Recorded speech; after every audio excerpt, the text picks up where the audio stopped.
última cuenta pública del fiscal nacional Jorge Abot. El próximo 30 de septiembre termina el mandato del fiscal nacional Jorge Abot, quien cumple la edad máxima de 75 años para mantenerse en el cargo. Entonces, la cuenta pública de ayer fue la última. Habló Jorge Abot y reconoció que en diversos casos de corrupción el organismo, y se refería principalmente, no solamente a casos de corrupción en la política, su organismo no logró plena justicia. Reveló además que el montaje de la Operación Huracán generó, dijo, tensión y diferencias con el gobierno de la expresidenta Michelle Bachelet, y por supuesto que también tuvo un espacio en su alocución para referirse a los cambios que se están realizando en la Convención Constitucional, particularmente en su cargo, el de fiscal nacional. Daniela Freire Ortiz está con nosotros nuevamente. Te escuchamos, Daniela.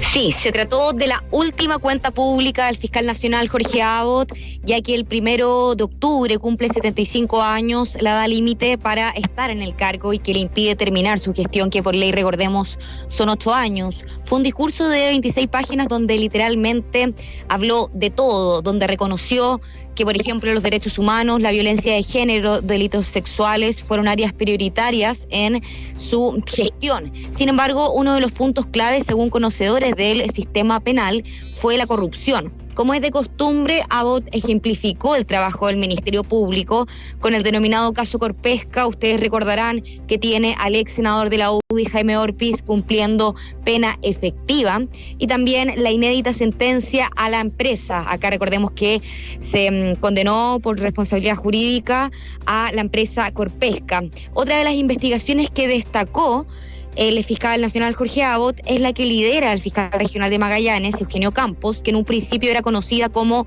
Verde Austral, pero a ustedes tal vez les va a hacer más sentido con el nombre de Fraude en Carabineros, o también que es conocida como Paco Gate. En números también Abot dio respecto a cifras y recalcó que desde el año 2016 a la fecha han logrado 136 sentencias condenatorias por lavado de activos, las que involucran a 292 personas. De ellas, solo las condenas por lavado de activos de corrupción pública durante este periodo alcanzan a 124 personas en 45 sentencias. El fiscal nacional reconoció que en muchas ocasiones no pudieron alcanzar lo que ellos consideran como plena justicia. En muchas de estas ocasiones no hemos podido alcanzar lo que consideramos plena justicia, debido a que hay áreas como la de los delitos económicos en la que la Fiscalía depende de la decisión de órganos administrativos para que se inicien las acciones legales que nos permitan investigar. La justa y entendible crítica ciudadana respecto a la sensación de impunidad en torno a estos casos la hemos respondido con propuestas para mejorar la normativa vigente. Ojo, porque también ahí le da responsabilidad a este órgano administrativo, como lo tilda él. Podríamos decir que es el Servicio de Impuestos Internos, ya que recordemos que muchos casos de financiamiento irregular de la política al final quedaron en nada o con una condena muy baja, después de que el Servicio de Impuestos Internos no haya interpuesto una querella para que la Fiscalía pueda investigar. Evidentemente, tras estos dichos hubo diversas reacciones. Por ejemplo, el exfiscal que estuvo a cargo de la indagación de Soquimich, o conocido por sus siglas SQM y Penta también, Carlos Gajardo, afirmó que ayer hubiese sido un buen día para hacer un mea culpa por los casos de corrupción que dañaron al país. Habría sido una buena oportunidad para haber realizado un mea culpa por la manera en que el Ministerio Público terminó bajo su dirección las causas de financiamiento político que tanto daño le hicieron a nuestro país. Y otro de los temas que trató el jefe del Ministerio Público en su última cuenta pública fue la fallida Operación Huracán, que lleva más de 4 años y continúa en la espera de la audiencia de preparación de juicio oral. Recordemos que los acusados son 10 carabineros, un civil, y se le imputaron diversos delitos, entre ellos, por ejemplo, asociación ilícita, obstrucción a la investigación, falsificación de instrumento público, sabotaje informático, entre otros. Acá Abot enfatizó que fueron los fiscales de la Araucanía quienes descubrieron que carabineros manipularon evidencia contra comuneros mapuche. En esa línea, el persecutor recalcó que esto ocasionó fuertes tensiones y también ocasionó diferencias con el gobierno de la época, es decir, el de Michelle Bachelet. Fueron nuestros fiscales los que en el año 2017 decidieron abrir una investigación contra miembros de la Policía de Carabineros tras detectar que habían manipulado evidencia contra comuneros mapuche. Sin embargo, esta decisión respaldada por la Fiscalía Nacional, provocó fuertes tensiones y diferencias con el gobierno de entonces, con un alto costo institucional.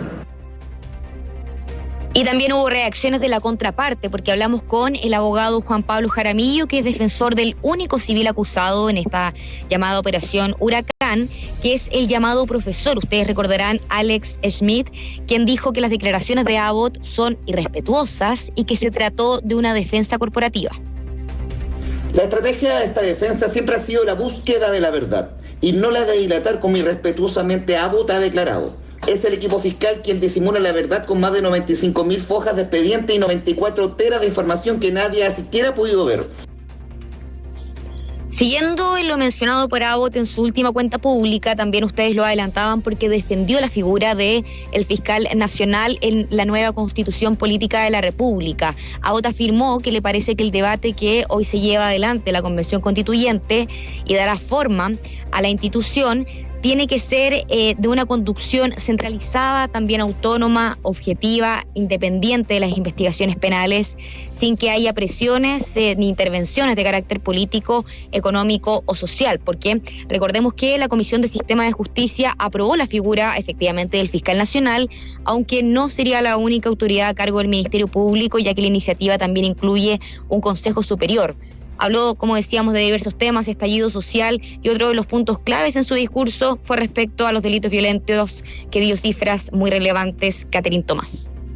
Mira, a ver, varias cosas con respecto al Ministerio Público, lo que dijo ayer Abbott.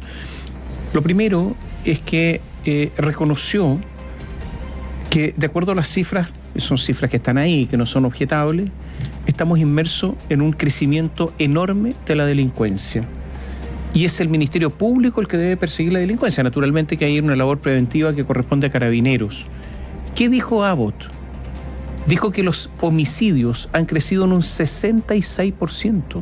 66%, son cifras enormes, abrumadoras. Gente matando a otros. Cada 100.000 habitantes muere una mujer y 10 hombres a consecuencia de la acción homicida. En 4 de cada 10 hechos se utiliza un arma de fuego. La delincuencia es cada vez más cruda y agresiva y crea inseguridad. Los homicidios son una situación apremiante que debemos enfrentar con políticas públicas, un tremendo desafío, que ha aumentado la presencia de bandas criminales en Chile, bandas que en otros países actúan con mucha violencia y hemos visto cómo ellos se han manifestado en el país. Dice que hay bandas internacionales en nuestro país operando. Esto es el narcotráfico.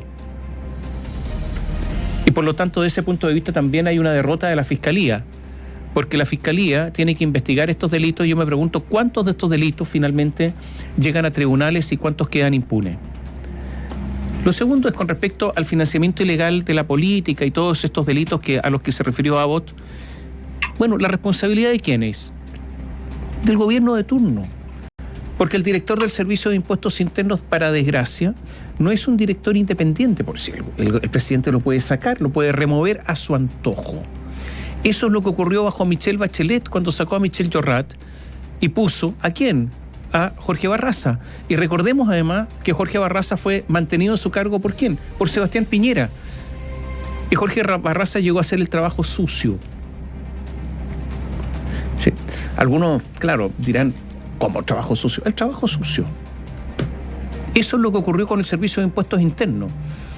Y pese a toda su defensa, los resultados están ahí y ahora los corrobora además Jorge Abbott. Eso es así, lo dijimos desde el día 1. Escuchamos al fiscal Carlos Gajardo, pero si él le dio un plazo, recuerden ustedes, al Servicio de Impuestos Internos de 24 horas, si no lo allanaban, sigue corriendo el plazo por si acaso, porque nunca cumplieron con la promesa. Él tampoco, ¿eh? Porque aquí no solamente... Sí.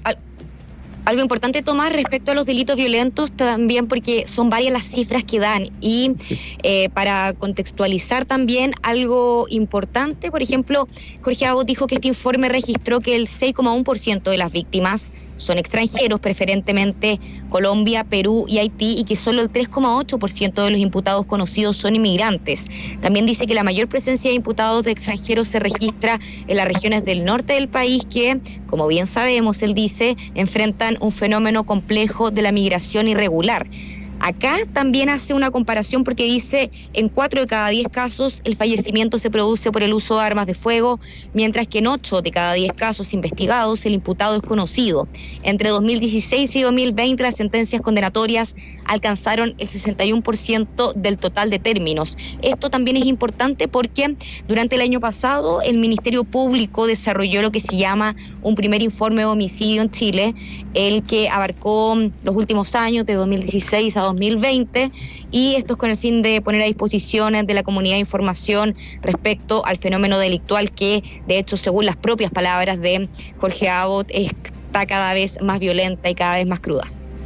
Ya, y con respecto, con respecto al director de Impuestos Internos, Fernando Barraza, no Jorge Barraza, Fernando Barraza. Él es el que fue el responsable justamente de no perseguir los delitos de financiamiento ilegal de la política, donde la clase política se coludió entera para que esto no se persiguiera. O sea, un gobierno como el de Michelle Bachelet y de Piñera, en esto tuvieron la misma visión exactamente. La clase política aquí, cuando se habla de colusión, aquí hay una colusión grande. Y no se persiguió a las empresas que pasaron plata oscura a la política. Y eso es un baldón que ha ocurrido en el último tiempo. Pero Abbott dijo algo que se ha ido repitiendo con respecto al nuevo texto constitucional. ¿Qué dijo? Reconoció que se debe mejorar la elección del fiscal nacional tratando de evitar la politización de la dirección de la institución. Porque resulta que él tuvo que visitar políticos para ser nombrado, ustedes lo recordarán. Dijo que había que mejorarlo. Él participó en eso y sabe exactamente de lo que está hablando, porque él fue parte de esto. Ahora se debe elegir un nuevo fiscal nacional y me imagino que de nuevo empezará el besamanos, pero dijo algo que se ha repetido con respecto a críticas al nuevo texto constitucional respecto de otras instituciones, la politización de muchas instituciones. ¿Qué dijo Jorge Abbott? Dijo que la institucionalidad que sea aprobada por el Ministerio Público en el proceso constituyente no puede responder a criterios ideológicos o políticos circunstanciales. Y dijo que la necesidad de que la autoridad y el liderazgo no se diluyan, porque resulta que se está nombrando un Consejo Superior y un fiscal nacional que va a ser nombrado por este Consejo Superior y que va a actuar de acuerdo al Consejo Superior y por lo tanto un Consejo Superior politizado y un fiscal que no va a tener grandes facultades. Y dice que tiene que haber el establecimiento de contrapesos o equilibrios en las estructuras de poder. Contrapesos y equilibrios. Y resulta que existe el peligro que la elección, vemos que en las proposiciones actuales de nueva constitución, un fuerte componente de participación de órganos de carácter político. Además, internamente, la elección de los funcionarios y fiscales puede traer aparejada una politización interna que afectaría seriamente la conducción de la institución. Afectaría seriamente la conducción de la institución. ¿Qué es lo que dice? Que lo que se está proponiendo en la nueva Constitución va a politizar incluso aún más el Ministerio Público. Yo creo que fue una de las críticas más graves, porque eso es mirando hacia futuro, ¿no es que es bastante fuerte, porque por un lado él asume la necesidad de los cambios, lo mismo que mencionamos, cómo él llegó a su cargo, las críticas que le valieron en su minuto, que no sé, pueden estar vigentes incluso al día de hoy, pero por otro lado ver que los cambios que se están planteando todavía podrían complicar más o aumentar esa crítica, no desde el punto de vista de politizarlo al extremo, de llevarlo a lo que él considera peligroso. De hecho, recordemos, solo para actualizar lo que ha sucedido en ese caso en particular, es que en algún minuto incluso se sacó la figura de fiscal nacional del nuevo sistema político y luego se regresó en la discusión, pero tiene muchas menos atribuciones. Entonces entendemos, Daniela, que por ahí también pasaban sus críticas. Sí, de todas maneras, sí. Él, de hecho, una de las primeras cosas que dijo fue recalcar esta figura de fiscal nacional, de hecho, porque nosotros sabíamos con anterioridad que uno de los temas que iba a tratar, claro, porque tanto le preguntamos, o sea, él lo dijo en su discurso como también después en el punto de prensa, entonces era un tema que sí o sí se iba a tratar en esta cuenta pública. Y así fue. Gracias, Daniela. Buenos días. Hasta pronto.